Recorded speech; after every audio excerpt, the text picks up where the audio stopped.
everyone, my name is Shobna Menon and as promised I am uploading a lecture on the Coriolis effect. Now, जिन्होंने मेरे channel को अभी subscribe किया है, जो नए हैं व्यूअर्स, प्लीज नोट कि अगर आपको Coriolis effect समझना है तो आपको पहले प्रेशर बेल्ट समझना पड़ेगा। तो जो प्रेशर बेल्ट्स के ऊपर जो वीडियो है वो मैंने खत्म कर लिया, ये इसके एग्जैक्टली प्रीवियसली मैंने अपलोड किया है, तो आपको मैं लिंक पेस्ट करके दूंगी बिलो द वीडियो और above the video, so you can go and check it out.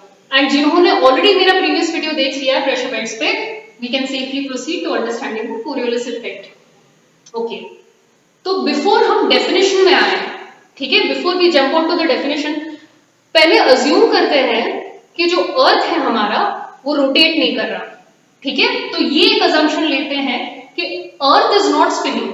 Let us assume for a second, okay. हम ये अजम्पशन क्यों ले रहे हैं? क्योंकि हमने प्रेशर बेल्ट सीख लिया, लास्ट वीडियो में आपने देख लिया कि लो प्रेशर और हाई प्रेशर रीजन्स कौन से हैं, okay. Equatorial low pressure at 0 degrees and सबसे high pressure regions at north pole and south pole at 90 degrees latitude. Understood? तो हमने बेल्ट्स ड्रॉ कर लिए। अब विंड का डेफिनेशन क्या है? Wind is movement of air from high pressure to low pressure region. तो फॉलोइंग दैट डेफिनेशन, अभी जितने भी हाई प्रेशर एरियाज हैं वहां से लेकर विंड की डायरेक्शंस ट्रेस करते हैं to low pressure areas. So let us finish tracing the direction of the wind. तो यहाँ सबट्रॉपिकल हाई प्रेशर है and this is equatorial low pressure region. Wind will move from here to here, here to here, ये northern hemisphere में। Similarly southern hemisphere में wind will move from high pressure to low pressure.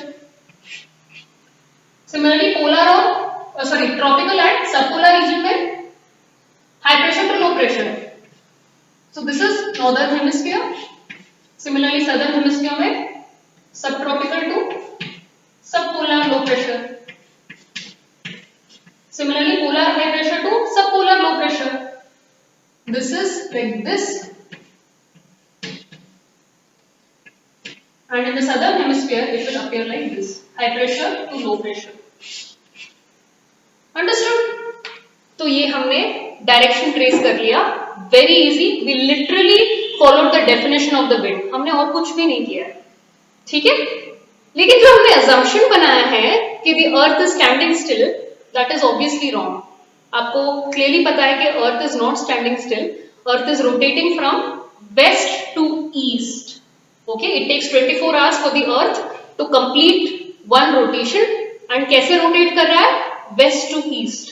तो obviously जब earth rotate कर रहा है तो wind का डायरेक्शन भी बदलेगा, है ना। अब ऐसा लग रहा है कि विंड का डायरेक्शन बदलेगा, एक्चुअली में डायरेक्शन किसका बदल रहा है? अर्थ का। तो ये जो फोर्स है जहां ऐसा लग रहा है कि विंड का डायरेक्शन बदल रहा है, that is the word that you should use is deflect. Deflect का मतलब a change from its original position, ठीक है। तो ये जो ऐसा लग रहा है कि wind is deflecting due to the actual rotation of the earth is the Coriolis effect. समझ में आया? The apparent deflection of the winds due to the rotation of the earth, due to the changing position of the earth is the Coriolis effect. Okay? Now, ये जो deflections है हमें पहले trace करने हैं, but वो trace करने से पहले हमें समझना चाहिए कि earth जो है, जो spin कर रहा है, वो डिफरेंट स्पीड्स में स्पिन कर रहा है अक्रॉस डिफरेंट लैटिट्यूड्स, ठीक है। तो हर एक लैटिट्यूड का जो स्पिनिंग है, जो स्पीड है of spinning, it is different. कैसे पता चलेगा हमें? ये एग्जांपल ले लेते हैं। देखो ये जो व्यू है ना, नॉर्दर्न हेमिस्फीयर का एरियल व्यू है ये। तो ये जो आउटर मोस्ट सर्कल है ये इक्वेटर है, inner most circle Arctic circle है, और ये सबसे अंदर वाला जो सर्कल है वो नॉर्थ पोल है, ठीक है। नाउ अज्यूम करो कि 12 बजे 12 PM in the afternoon we are experiencing at Brazil in the equator and Greenland in the Arctic. अगर आप नोटिस करो तो Brazil and Greenland are in the same longitude, and by the way Greenland is actually an island and not a country, okay, remember that. Okay, तो assume करते हैं कि Brazil और Greenland which is in the same longitude are now moving from west to east, okay, they are moving from west to east following the earth's rotation. And after 12 hours, that is exactly at 12 midnight, दोनों Brazil और Greenland इसी position में होंगे, right. इसका मतलब क्या हुआ? इसका मतलब ये हुआ कि इवन दो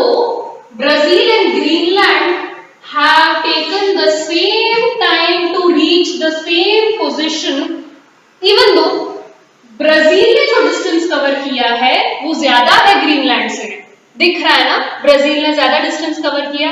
इसका मतलब क्या है, इक्वेटर का speed is faster than the latitude at which the Arctic circle is located. इसका मतलब ये हुआ that equator is spinning at the maximum speed in comparison to the other latitudes, and speed is relative.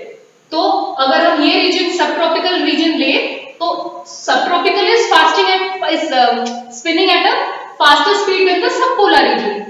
अगर इन दोनों को compare करें तो subpolar region is spinning faster than the polar region, तो speed is relative, but maximum speed कहां दिखेगा, equator में, ओके, एंड मिनिमम पोल्स में, नॉर्थ पोल या साउथ पोल में।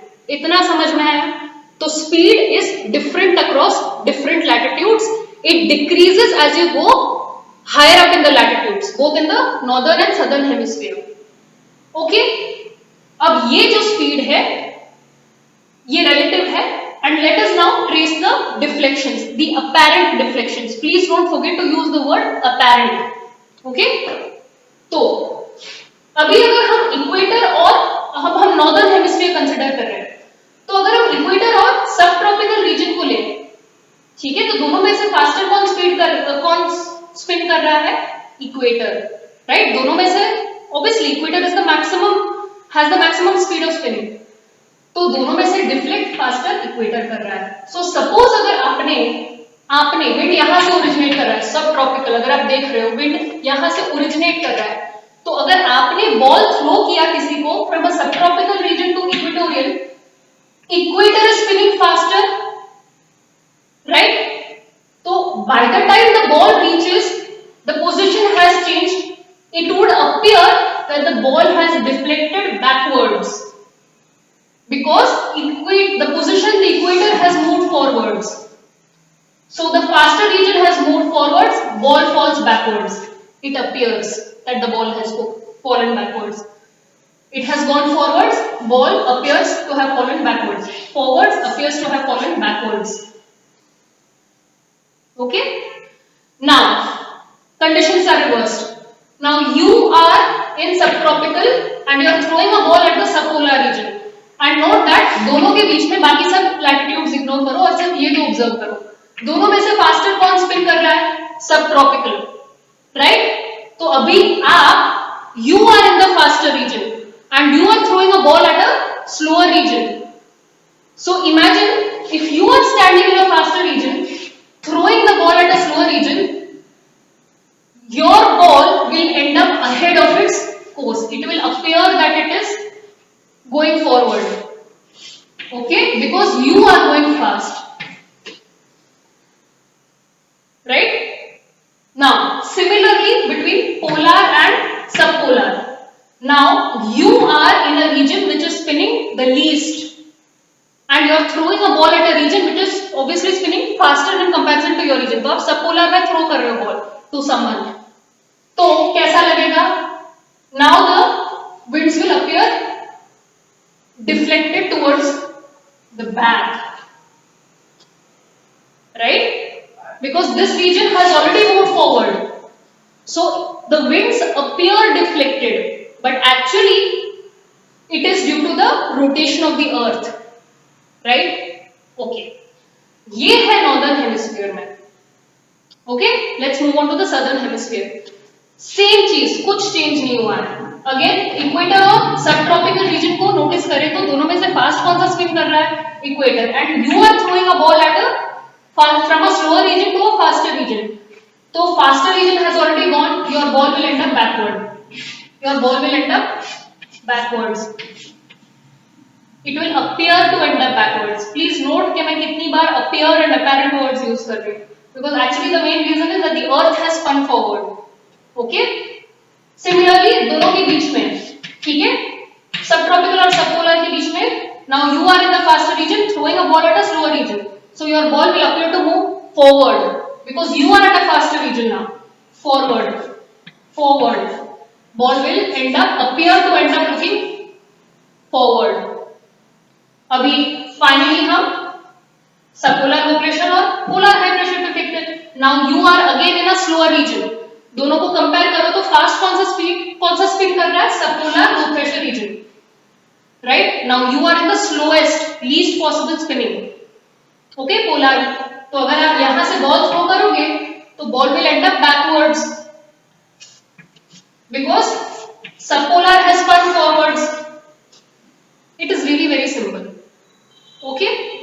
नाउ आप नोट करोगे, if you note that northern hemisphere में the deflections are towards the right and in the southern hemisphere the deflections are towards the left.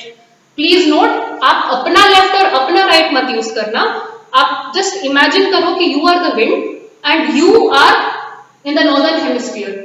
So अगर आप wind का perception देखो तो it is going towards the right and in the southern hemisphere it is going towards the left.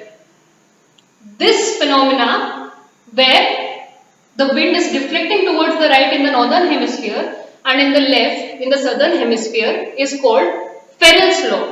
The Ferrel's law states that winds appear to deflect right in the northern hemisphere and left in the southern hemisphere. Sorry.